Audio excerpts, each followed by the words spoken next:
Muchas cosas por aclarar, Enrique, ¿no? Buenos días. Buenos días, Gonzalo. Buenos días, Perú. El Congreso siempre tiene una serie de hechos que precisamente no marcan el tema legal, sino escándalos, cosas que pasan a nivel de los 120 legisladores. Alguna vez escuché en el Parlamento de que cada representante era un mundo y cada congresista hacía en su oficina lo que mejor le parecía. Está aquí el presidente del Parlamento Nacional, el doctor Ricardo Marcenaro.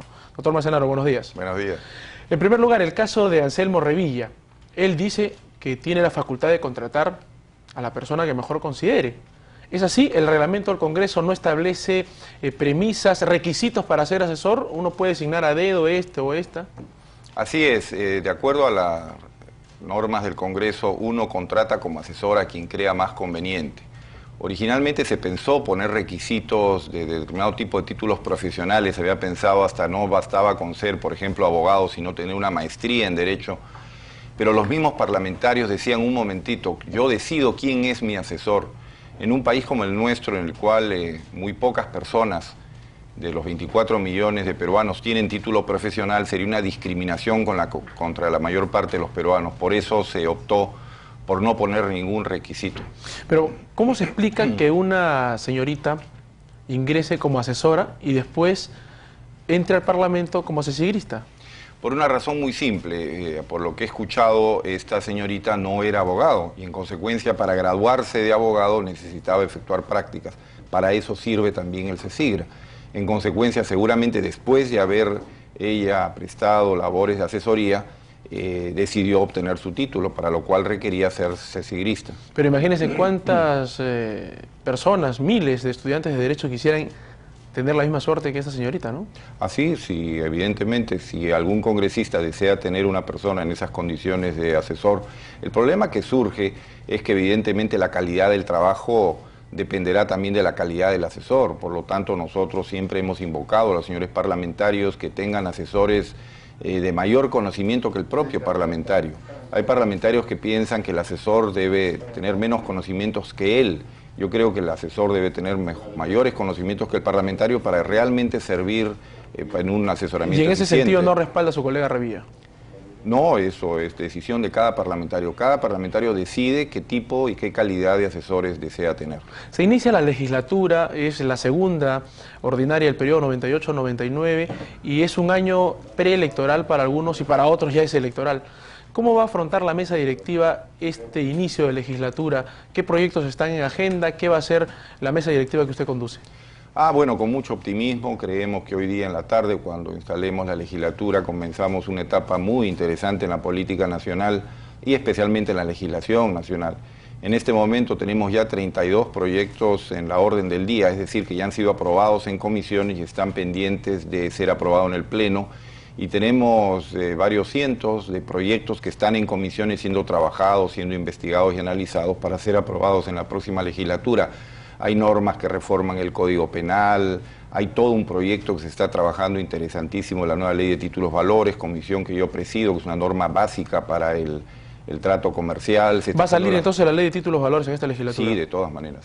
Hay proyectos del Ejecutivo, como por ejemplo el anunciado por el propio Presidente de la República con relación a las municipalidades para el fraccionamiento de los pagos ante la Seguridad Social.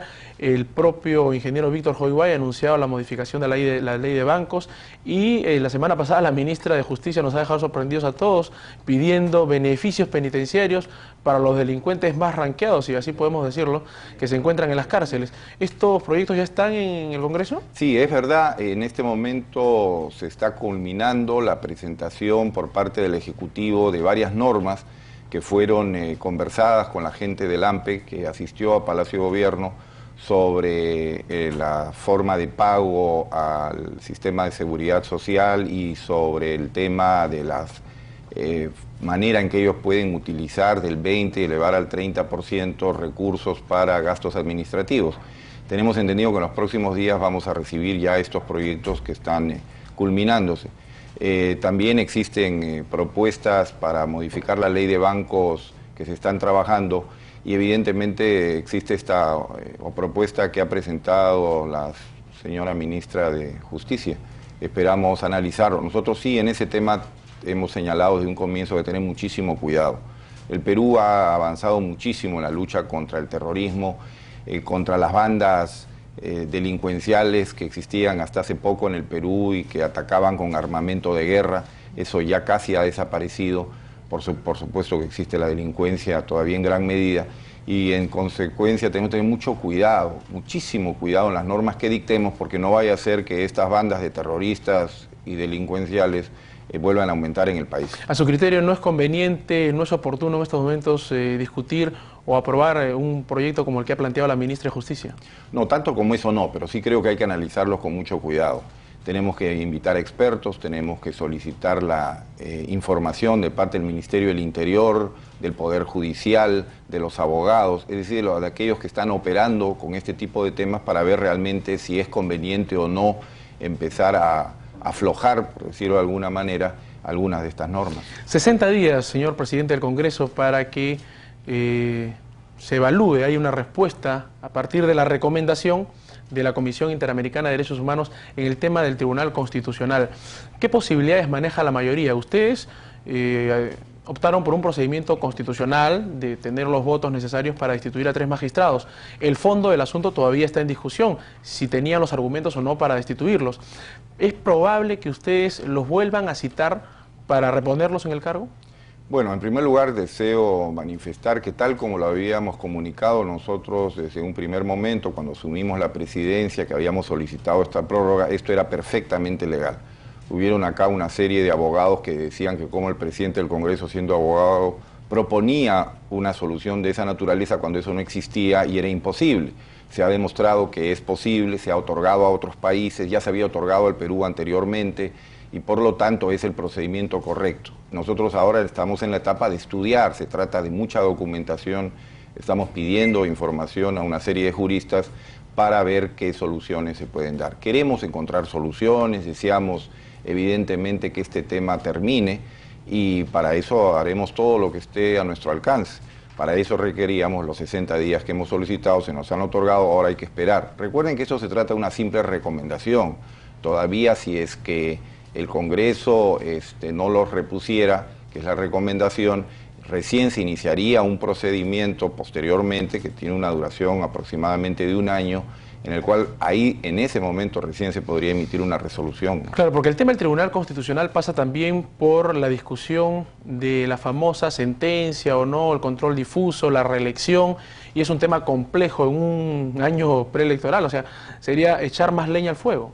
Sí, además son casos totalmente diferentes. Recordemos que cada uno de los señores miembros del tribunal o ex miembros del tribunal tienen una situación totalmente diferente.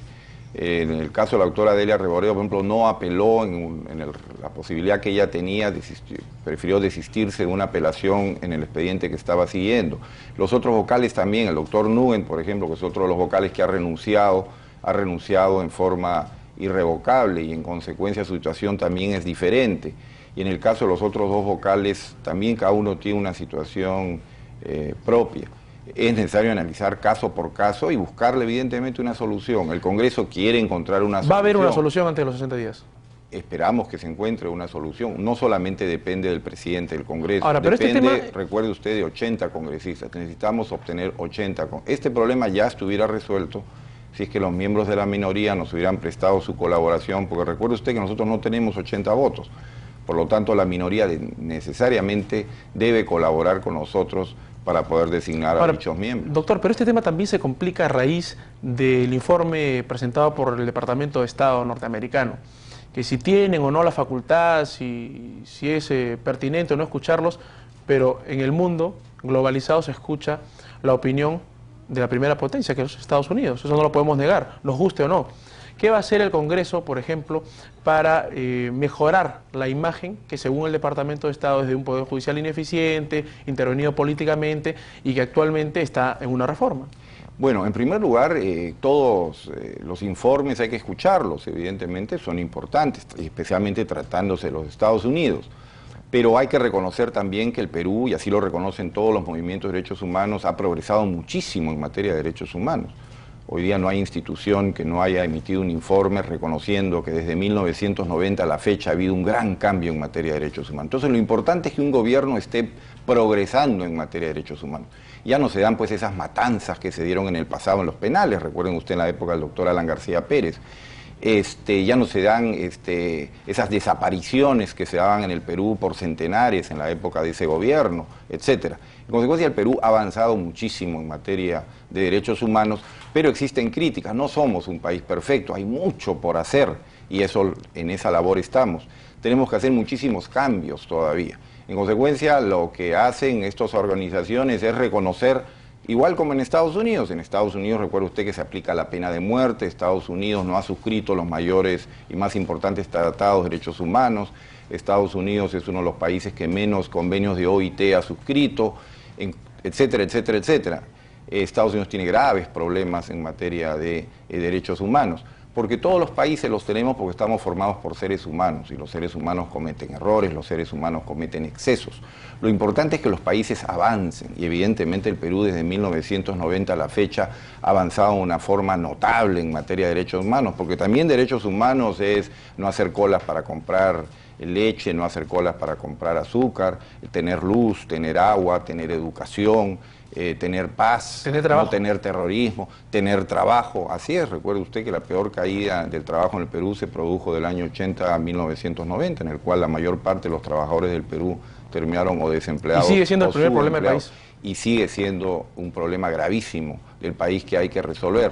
El hecho de que hayamos mejorado muchísimo no significa que todavía no hay también mucho por hacer, y en esa labor estamos. Tenemos que continuar trabajando y continuar en ese esfuerzo, porque es la única forma de salir del país. Lo malo sería que algunas personas ahora piensen que este camino que está siguiendo el Perú y que tan buenos resultados nos ha dado, debemos desandarlo, debemos retroceder y debemos volver a tomar las políticas populistas que tanto daño hicieron en el pasado. Muchas gracias, doctor Ricardo Marcenaro. El presidente del Congreso de la República esta mañana en Buenos Días, Perú. Por la tarde se inicia la segunda legislatura ordinaria del periodo 98-99. Valio.